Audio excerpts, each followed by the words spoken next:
Bonjour et bienvenue, voici notre tour d'horizon économique, géopolitique, sanitaire, énergétique et boursier. Nous sommes le jeudi 2 février et pour comprendre comment tourne la planète finance qui plane dans les hautes sphères, c'est sur la bourse au quotidien et nulle part ailleurs. L'épisode du jour s'intitulera sobrement le record le plus bluffant de l'histoire. Bah, il y a un record aujourd'hui sur les marchés. Mais oui, et il nous concerne, nous Français. Cocorico, c'est le CAC 40 Global Return. Vous savez, ce CAC 40 dividende inclus, qui sert d'ailleurs de référence à toutes les gestions. Les performances déclarées à l'AMF sont adossées au CAC 40 GR et pas au CAC 40 dont vous entendez parler aux 20h, bien sûr. Le CAC 40 GR qui a le même mode de calcul d'ailleurs que son homologue, le DAX 40. Eh bien, CAC 40 GR aujourd'hui vient de s'inscrire à 21 060 points, une cinquantaine de points de mieux donc que le 5 janvier 2022, c'était donc il y a 1 an et 4 semaines. Alors je vous rappelle la toile de fond. Lors du record du 5 janvier 2022, alors certes, on admettait que la valorisation du marché était quand même élevée, mais on était sur une hypothèse de croissance de 5%, 2021 se prolongeant en 2022, avec des taux à l'époque qui étaient gratuits. Je vous rappelle, l'argent était à zéro, le loyer d'argent était à zéro, en Europe comme aux États-Unis.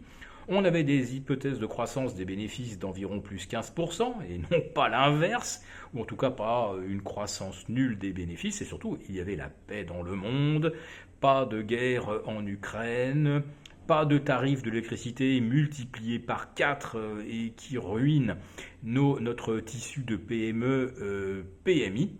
Bref, anticiper un CAC 40 à 7005 pour la fin 2022, pourquoi pas ? Eh bien, aujourd'hui, en 2023, il n'y a plus de croissance. Elle est revenue quasiment à zéro en fin d'année. Elle n'était que nulle en Allemagne. On était tout content, on avait échappé à la récession. Le loyer de l'argent, ça y est, il est à 3%. En Europe, il sera à 3,5 au mois de mars, peut-être même à 4 au mois de mai. Aux États-Unis, ça y est, le loyer de l'argent est à 4,75. Il sera à 5 en mars et probablement 5,25 au mois de mai prochain.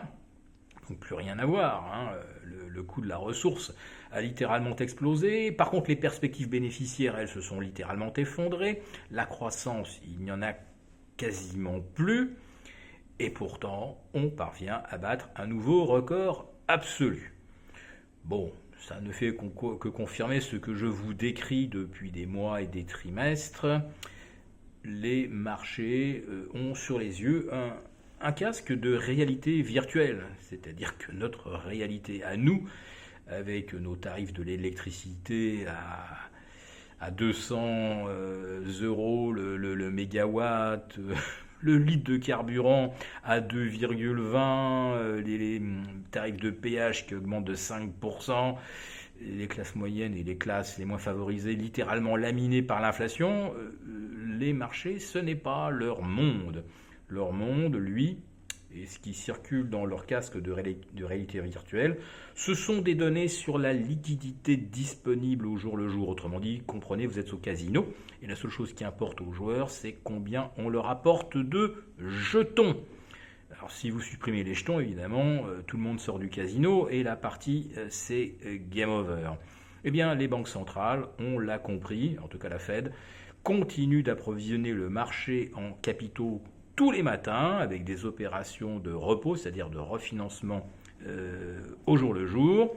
Et finalement, elle ne fait que redonner d'une main ce qu'elle prend de l'autre, c'est-à-dire chaque jour, elle va reprendre 3 et quelques milliards de liquidités pour, à la fin du mois, avoir tenu son agenda de 95 milliards d'actifs obligataires restitués aux banques qui, en contrepartie, doivent fournir les liquidités correspondantes, ce qui les prive donc évidemment d'argent pour jouer au casino boursier. Alors hier, la Fed, qu'est-ce qu'elle nous dit? Il n'y aura probablement pas de baisse de taux en 2023. Bah, peut dire ce qu'elle veut. Les marchés, eux, ne le croient pas, car la Fed a lâché la formule magique. Elle discerne une dynamique de désinflation.